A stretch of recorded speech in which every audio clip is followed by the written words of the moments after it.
सांगोल्याचे आमदार शहाजीबाबू पाटील यांनी आज धनगर आरक्षणाच्या ज्या मागणीकरता उपोषण बसलेलं त्या उपोषणाला भेट दिलेली आहे। स्वतः बापू आपल्याबरोबर। बापू, काय तुम्ही आज धनगर समाजाला उपोषणाला पाठिंबा दिलाय? पंढरपूर या ठिकाणी समस्त धनगर समाजाच्या भावना विचारात घेऊन आणि मागणीची तीव्रता विचारात घेऊन या ठिकाणी काही तरुण उपोषणाला बसलेले आहेत।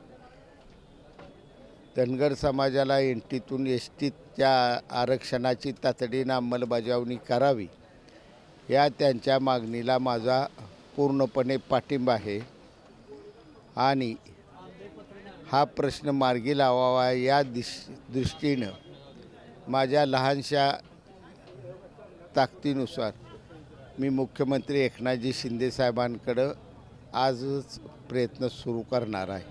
बापू, धनगर समाजाकरता तुम्ही सांगोल्यात देखील बरेचशी मदत केलेली, बरेचसे प्रयत्न केलेले, चित्रपट देखील काढला होता, तो चित्रपट काही कारणानिमित्त थांबला होता, नव्यानं काय असं नियोजन आहे का? मी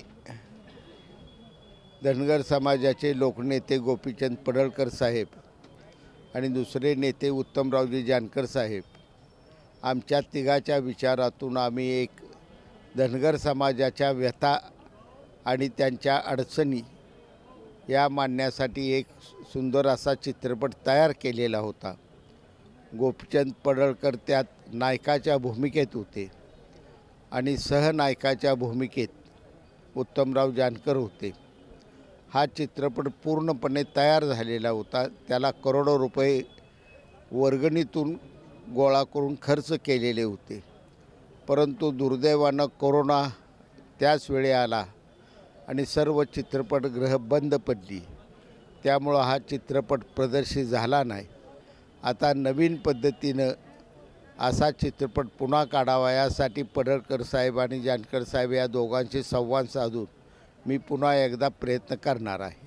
उद्या कोणाकोणाची आपण भेट घेणार? मुख्यमंत्री शंभूराज देसाई देखील इथे येऊन गेले होते आणि कशा पद्धतीने हा विषय मार्गी लागेल? मी आज संध्याकाळीच किंवा उद्या सकाळी शंभूराजे देसाई यांची भेट घेणार आहे, त्यांच्याशी चर्चा करणार आहे आणि त्यांच्या समवेतच मुख्यमंत्री साहेबांना भेटून हा प्रश्न शासनानं लवकर सोडवावा अशा दृष्टिकोनातून प्रश्न सोडवण्या दृष्टिकोनातून भेटून मागणी करणार आहे।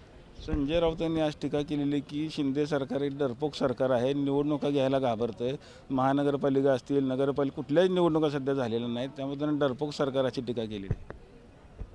शिंदे सरकार हे डरपोक नाही, जगाच्या पाठीवर शिंदे सरकारनं जे धाडस दाखवलं आणि संजय राऊताला म्हणावं तुम्हाला सत्तेतनं बाहेर काढण्याचं जे धाडस केलं ते धाडस पृथ्वीच्या पाठीवर पहिलं एकनाथ शिंदे साहेबांनी केलेलं आहे। शिंदेसाहेब एक धाडसी नेतृत्व आहे, सर्वसामान्य जनतेचे प्रश्न सोडवणारं नेतृत्व आहे आणि तळागाळातल्या माणसांचे प्रश्न जाणून घेऊन त्या प्रश्नाची जाणीव ठेवून रात्रंदिवस काम करणारा मुख्यमंत्री महाराष्ट्र राज्याला देण्यात आम्हाला यश मिळालं, हेच आमच्या आमदारकीचं खरं सार्थक झालेलं आहे। परंतु 4 राज्याच्या निवडणुका काय एकत्र घेत नाही अशी त्यांची मागणी आहे, घाबरते का सरकार? 4 राज्याच्या निवडणुकीचा प्रश्न हा वेगळा आहे। आज महाराष्ट्राच्या निवडणुका घेण्याच्या संदर्भानं जवळजवळ माझ्या माहितीनं नोव्हेंबरपर्यंत महाराष्ट्र राज्याच्या विधानसभेची मुदत आहे, कारण निवडणूक गेल्यावेळी झाल्यानंतर 1.5 ते पावणे 2 महिने सरकार स्थापन होण्यासाठी गेलं। आम्ही निवडून आलेल्या तारखेपासून पावणे 2 महिन्यानं आमदार म्हणून आम्हाला सभागृहात शपथ दिली। ज्या दिवशी आम्हाला शपथ दिली त्या दिवशी खरं आम्ही आमदार झालेलो असतो, त्यामुळं मुदत अजूनही शिल्लक आहे, त्यामुळं यांनी गडबड करायची नाही। यांना निवडणुकीची नरेटिव्ह फेक नरेटिव्हमुळं खासदारकीला फायदा झाला, तसा फायदा उठवायचा कपटी डाव। संजय राऊत म्हणजे रावणाच्या बुद्धिमत्तेचा माणूस आहे, त्याला कपटनीती ही चांगल्या पद्धतीनं जुळती, त्यानंच ही भाजप सेनेची युती तोडली, त्यानं आमची युती तोडली। आम्ही संजय राऊताचं स्वप्न भंग करून पुन्हा एकदा आम्ही एकजूट झालेलो आहोत आणि आमचं आणि भाजपचं सरकार सुरळीतपणे चालू आहे। आगामी विधानसभेनंतर मुख्यमंत्री एकनाथ शिंदे हे मुख्यमंत्री राहतील? ही निवडणूक लढवली जात असताना मुख्यमंत्री एकनाथजी शिंदेसाहेब यांच्या नेतृत्वाखालीच निवडणूक होत आहे. निवडणुकीनंतर मुख्यमंत्रीपदाचे वेगवेगळे दावे वेगवेगळ्या पक्षाकडून होणार आहे ते आम्ही गृहीत धरलेलं आहे. परंतु आमच्या शिवसेनेची पुन्हा एकदा मागणी राहणार आहे की मुख्यमंत्री राज्याचे एकनाथ शिंदेसाहेबच असावेत, ही आमची मागणी राहणार आहे.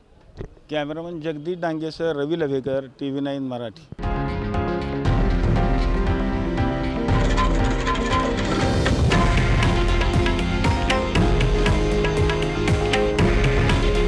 हे आहे देशातील नंबर 1 न्यूज नेटवर्क आणि आपण पाहत आहात TV9 मराठी. काळजी तुमची, हित महाराष्ट्राचं.